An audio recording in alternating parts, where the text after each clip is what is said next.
নমস্কাৰ সকলোকে পুনৰবাৰ অন্য এটা ভিডিঅ'লৈ স্বাগতম জনাইছো তোমালোকৰ যিসকলে এবাৰ এইচএছ সেকেন্ড ইয়াৰৰ ফাইনেল এক্সামিনেশ্যন দিবা তোমালোকৰ বাবে আজিৰ এইটো ভিডিঅ'ত মই তোমালোকৰ অসমীয়া ব্যাকৰণৰ এইবাৰৰ এক্সামত আহিবলগীয়া কেইটামান 100% কমন কোৱেশ্চন এনসাৰৰ বিষয়ে আলোচনা কৰিম আৰু ইয়াৰ পৰা তোমালোকৰ এক্সামত নিশ্চয় কমন পৰিবই সো বলা এতিয়া আমি ভিডিঅ'টো আৰম্ভ কৰো সো প্ৰথমতে মই তোমালোকক জনাই দিও যে তোমালোকৰ অসমীয়া ব্যাকৰণৰ পৰা 20 মাৰ্কছ থাকিব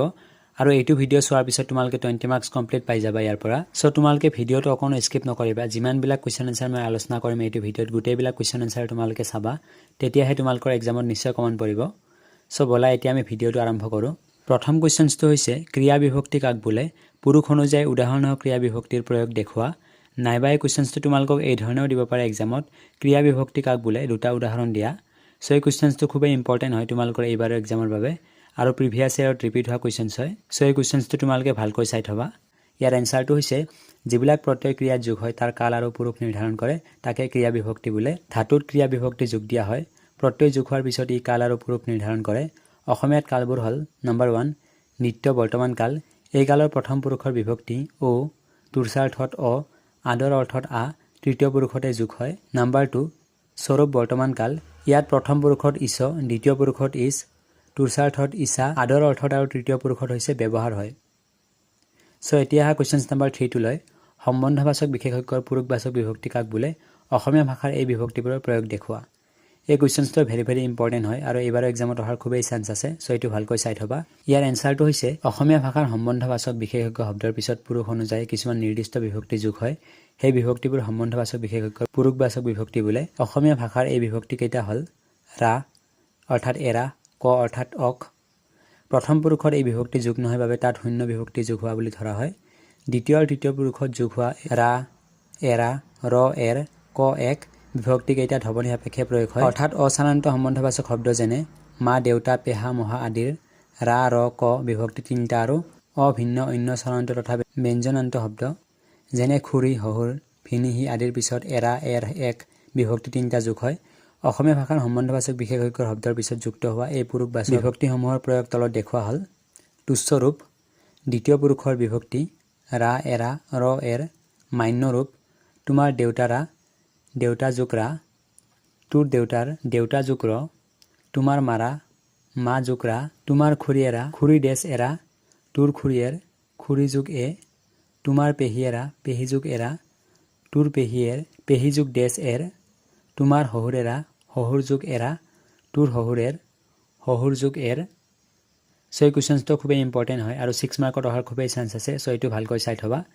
এতিয়া কোৱেশ্চন নম্বৰ 4 টো লৈ নাম বিভক্তি কেই প্ৰকাৰৰ আৰু কি কি ইয়াৰ এনসাৰটো হৈছে নাম বিভক্তি দুই প্ৰকাৰৰ হেইবোৰ হল ক নম্বৰ পুৰুষবাচক বিভক্তি খ নম্বৰ কাৰকবাচক বিভক্তি বা শব্দবাচক বিভক্তি সো এই কোৱেশ্চনটো খুবেই ইম্পৰ্টেন্ট হয় এটো ভালকৈ চাই থবা এতিয়া কোৱেশ্চন নম্বৰ 5 টো লৈ কাৰক বা শব্দ বিভক্তি বুলিলে কি বুজা কোৱেশ্চন নম্বৰ 5 টো লৈ আগবঢ়াৰ আগতে তোমালোকৰ হৰু এটা ৰিকুৱেষ্ট তোমালোকৰ যদি কোনোবা এই চেনেলটোত নতুনকৈ আহিছা তেতিয়া হলে এই চেনেলটোক সাবস্ক্ৰাইব কৰি কাষত থকা বেল আইকনটো অলত প্ৰেছ কৰি থৰিবা যেহেতু এইটো চেনেলত মই এইচএছ সেকেন্ড ইয়াৰ ৰিলেটেড ভিডিঅ'সমূহ আপলোড কৰি থাকো সো ইয়াৰ এনসাৰটো হৈছে কাৰকৰ লগত যোগ হোৱা বিভক্তিবোৰকে কাৰকবাচক বিভক্তি বা শব্দ বিভক্তি বোলা হয় সো এটো ভালকৈ চাই থবা এতিয়া কোৱেশ্চন নম্বৰ 6 টো লৈ কৃত আৰু তথিত প্ৰত্যয় কাক বোলে উদাহৰণ দি বুজাই লিখা ইয়াৰ এনসাৰটো হৈছে কৃত প্ৰত্যয় যিবোৰ প্ৰত্যয় ধাতুৰ পিছত যোগ হৈ নতুন নতুন শব্দ সাধন কৰে সেইবোৰ প্ৰত্যয়কে কৃত প্ৰত্যয় বোলে অসমীয়া ভাষাত প্ৰয়োগ হোৱা কৃত প্ৰত্যয় কেইটাবোৰ হল অকমৰ যোগ অক মৰক অতি সমান খজুৱা যোগ অতি খজুৱতি সো তোমালোকক এটা কথা জনাই দিও যে তোমালোকক প্ৰত্যয় ভাঙাত এক্সামত 6 মাৰ্ক দিয়ে আৰু প্ৰত্যয়বিলাক তোমালোকক এনেকৈ ভাঙিব দিয়ে আৰু কি প্ৰত্যয় যোগ হৈছে তোমালোকক এক্সামত লিখিব দিয়ে সো এই কেইটা প্ৰত্যয় তোমালোকে ভালকৈ চাই থবা অন খা যোগ অন খান অনি জান যোগ অনি জাননী অনি দা যোগ অনি দাৱনী অনিয়াৰ মাক যোগ অনিয়াৰ মগনিয়াৰ সো এই মগনিয়াৰ প্ৰত্যয়টো বহুবাৰ এক্সামত ৰিপিট হৈছে তোমালোকে ভালকৈ মনত থৰিবা এইটো আৰু মই ইয়াতে যিমানবিলাক প্ৰত্যয় আলোচনা কৰি আছো এই গোটেইবিলাক কৃত প্ৰত্যয় হয় সো তোমালোকে প্ৰকাৰবোৰ চিনি থৰিবা যে কোনটো কৃত প্ৰত্যয় কোনটো তথিত প্ৰত্যয় হয় তাৰ পিছত ইয়াতে আছে অৰিয়া পল যোগ অৰিয়া পলৰিয়া আৰু যুগ যোগ আৰু যুজাৰু ইয়া ৰাগ যোগ ইয়া ৰখিয়া ইত্যাদি সো এইবাৰ চাইলো আমি তথিত প্ৰত্যয় বিশেষ অৰ্থ বুজাবৰ নিমিত্তে বিশেষজ্ঞ আদি শব্দৰ পাছত যিবিলাক প্ৰত্যয় যোগ দি নতুন শব্দ সাধন কৰা হয় সেইবিলাক প্ৰত্যয়কে তথিত প্ৰত্যয় বোলে অসমীয়াত প্ৰয়োগ হোৱা তথিত প্ৰত্যয় কেইটাবোৰ হল ই খেত যোগ ই খেতি অনি ধান যোগ অনি ধাননি আ পে যোগ আ পেহা অক খেতি যোগ অক খেতিয়ক অৰিয়া নাওযোগ অৰিয়া নাৱৰীয়া সো এই গোটেইবিলাক তথিত প্ৰত্যয় হয় তোমালোকক এক্সামত ভাঙিব দিয়ে যে কোনটো কি প্ৰত্যয় হয় ভাঙি দেখুৱা তোমালোকক এক্সামত এনেকৈ দিব যে খেতিয়ক নাৱৰীয়া ধাননি এই তিনিটা প্ৰত্যয় ভাঙি দেখুৱা এনে ধৰণে তোমালোকক প্ৰত্যয়বোৰ দে তেতিয়া তোমালোকে ভাঙি দেখুৱাব লাগিব এই প্ৰত্যয়বোৰ আৰু কোনটো কি প্ৰত্যয় হয় তোমালোকে লিখিব লাগিব সো এতিয়া কোৱেশ্চনছ নম্বৰ 7 টো লয় স্ত্ৰী প্ৰত্যয় কাক বোলে উদাহৰণ দিয়া এই প্ৰত্যয়টো খুব ইম্পৰ্টেন্ট হয় এইটো ভালকৈ চাই থবা ইয়াৰ এনসাৰটো হৈছে নাম শব্দৰ পিছত স্ত্ৰীলিংগ বুজাবলৈ যিবোৰ চিন যোগ হয় তাকে স্ত্ৰী প্ৰত্যয় বোলে দুটা স্ত্ৰী প্ৰত্যয় উদাহৰণ হ'ল যেনে ৰান্ধনী ৰান্ধযোগনী কান্দুৰী কাণ্ডযোগুৰী কান্দুৰী সো এই কোৱেশ্চনটো খুব ইম্পৰ্টেন্ট হয় এইটো ভালকৈ চাই থবা এতিয়া কোৱেশ্চনছ নম্বৰ 8 টো লয় পুৰুষবাচক প্ৰত্যয় বুলিলে কি বুজা অসমীয়া ভাষাত পুৰুষবাচক প্ৰত্যয়সমূহ কি কি ইয়াৰ এনসাৰটো হৈছে অসমীয়া ভাষাৰ সম্বন্ধ বুজোৱা আই বোপাই মা দেউতা আদি শব্দৰ পাছত কিছুমান প্ৰত্যয় যোগ দিয়া হয় হেইবোৰ হে শব্দবোৰৰ লগত থকা পুৰুষবাচক সৰ্বনাম শব্দবোৰৰ প্ৰথম দ্বিতীয় বা তৃতীয় পুৰুষ অনুযায়ী ভিন্ন ভিন্ন হয় যেনে মোৰ মা তোৰ মা তোমাৰ মাৰা তাৰ মাক এনে প্ৰত্যয়বোৰকে পুৰুষবাচক প্ৰত্যয় বোলা হৈছে অসমীয়া ভাষাত এই প্ৰত্যয়বোৰ হ'ল ক নম্বৰ একো যোগ নহয় এৰ আ এক অৰ্থাৎ এইবিলাক শব্দত একো যোগ নহয় খ নম্বৰ সম্বন্ধ বুজোৱা শব্দটো আকাৰান্ত হলে প্ৰত্যয়বোৰৰ ৰূপ এনেকুৱা হ'ব একো যোগ নহয় ৰ আ ক উদাহৰণ প্ৰত্যয় এৰৰ এৰ আ ৰ আ সো এইবিলাক তোমালোকে ভালকৈ মনত ৰাখি থবা তেতিয়াহে তোমালোকে সম্পূৰ্ণ মাৰ্কসমূহ পাবা এক্সামত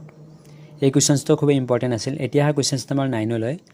তথিত প্ৰত্যয় কাক বোলে কেইটামান অসমীয়া তথিত প্ৰত্যয়ৰ উদাহৰণ দিয়া সো অকমান আগতে মই আলোচনা কৰিছো তথিত প্ৰত্যয় আৰু কৃত প্ৰত্যয় আৰু তোমালোকক এক্সামত এক্সট্ৰা কৰি লিখিব দিব পাৰে যে তথিত প্ৰত্যয় কাক বোলে বা কৃত প্ৰত্যয় কাক বোলে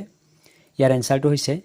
বিশেষ অৰ্থ বুজাবৰ নিমিত্তে বিশেষজ্ঞ আদি শব্দৰ পাছত যিবিলাক প্ৰত্যয় যোগ দি নতুন শব্দ সাধন কৰা হয় সেইবিলাক প্ৰত্যয়কে তথিত প্ৰত্যয় বোলে অসমীয়াত প্ৰয়োগ হোৱা তথিত প্ৰত্যয় কেইটাবোৰ হ'ল কাঠনি কাঠযোগনি কাঠনি এইটো তথিত প্ৰত্যয় হয় মিছলীয়া মিজুকলীয়া এইটো তথিত প্ৰত্যয় হয় হাহিয়াল হাজুগিয়াল তথিত প্ৰত্যয় সো এই কোৱেশ্চনটো ভালকৈ মনত ৰাখি থবা তোমালোকে কোৱেশ্চনছ নম্বৰ 10 টো হৈছে জতুৱা ঠাঁচ বুলিলে কি বুজা ইয়াৰ দুটা প্ৰয়োগ কি কি এই কোৱেশ্চনটো খুব ইম্পৰ্টেন্ট হয় আৰু এইবাৰ এক্সামত অহাৰ খুবেই চান্স আছে সো এটো ভালকৈ চাই থবা ইয়াৰ এনসাৰটো হৈছে দুটা বা ততোধিক শব্দ লগলাগি গঠন হোৱা ভাষাৰ যি গোট কেৱল অভিধানিক অৰ্থ প্ৰকাশতে সীমাবদ্ধ নাথাকি সম্প্ৰসাৰিত অৰ্থ প্ৰকাশ কৰে বৰঞ্চ কেতিয়াবা অভিধানিক অৰ্থৰ পৰিৱৰ্তে সম্প্ৰসাৰিত অৰ্থই মুখ্য হৈ পৰে ভাষাৰ তেনে গোটকে জতুৱা ঠাঁচ বোলে জতুৱা ঠাঁচ ভাষা এটাৰ স্বকীয় প্ৰকাশ ভংগী আৰু অলংকাৰ স্বৰূপ জতুৱা ঠাঁচ শব্দটো জাত বা জাতি শব্দৰ পৰা উৎপত্তি হৈছে জতুৱা ঠাঁচৰ দুই ধৰণৰ প্ৰয়োগ লক্ষ্য কৰা যায় এইটো খুবেই ইম্পৰ্টেন্ট হয় যে জতুৱা ঠাঁচৰ দুই ধৰণৰ প্ৰয়োগ কি কি এইটো বহুবাৰ এক্সামত ৰিপিট হৈছে সো এই প্ৰয়োগ দুটা তোমালোকে ভালকৈ মনত ৰাখি থবা ক নম্বৰ প্ৰয়োগটো হৈছে সাধাৰণ প্ৰকাশক জতুৱা ঠাঁচ আৰু খ নম্বৰটো হৈছে সম্প্ৰসাৰিত অৰ্থ প্ৰকাশক জতুৱা ঠাঁচ সো এতিয়া আমি অকমান বিতংকৈ জানো যে সাধাৰণ অৰ্থ প্ৰকাশক জতুৱা ঠাঁচ কি নাম শব্দৰ লগত ক্ৰিয়া বা আন শব্দ যোগ হয় সাধাৰণ অৰ্থ প্ৰকাশক জতুৱা ঠাঁচৰ সৃষ্টি হয় যেনে আউল লাখ ইটিকিংকৰ কঠিয়া পাৰ দুৱৰমাৰ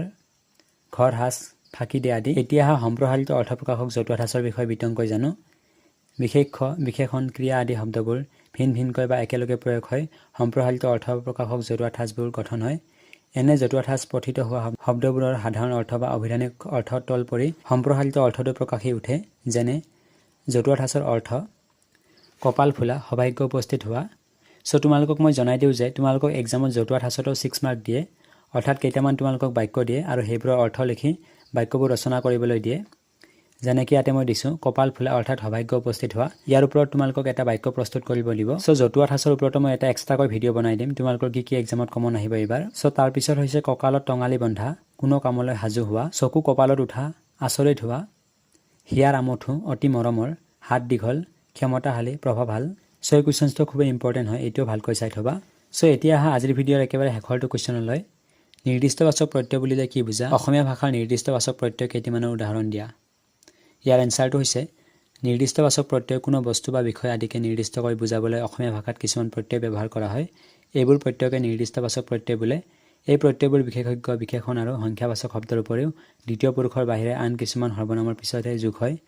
অসমীয়া ভাষাত নিৰ্দিষ্টবাচক প্ৰত্যয়ৰ কিছুমান উদাহৰণ হ'ল আখি কলাখি কণ লৰা কণ কুৰা জুইকুৰা খিলা কাগজ খিলা গাল ভাত গাল ঘৰ দৰা ঘৰ ইত্যাদি সো এই কোৱেশ্চনটো খুব ইম্পৰ্টেন্ট হয় এইটো ভালকৈ চাই থবা সো আজিৰ এইটো ভিডিওত মই তোমালোকৰ অসমীয়া ব্যাকৰণৰ যিমানবিলাক কোৱেশ্চন আনসাৰ আলোচনা কৰিছো ইয়াৰ পৰা তোমালোকৰ এক্সামত নিশ্চয় কমন পৰিবই আৰু তোমালোকে যদি আজিৰ এই ভিডিওটো চাই ভাল পালা তেতিয়াহ'লে তোমালোকৰ বন্ধুবৰ্গলৈ ভিডিওটো শ্বেয়াৰ কৰি দিবা তেতিয়ালৈকে থ্যাংক ইউ সো মাচ জয় অসম বন্দে মাতৰম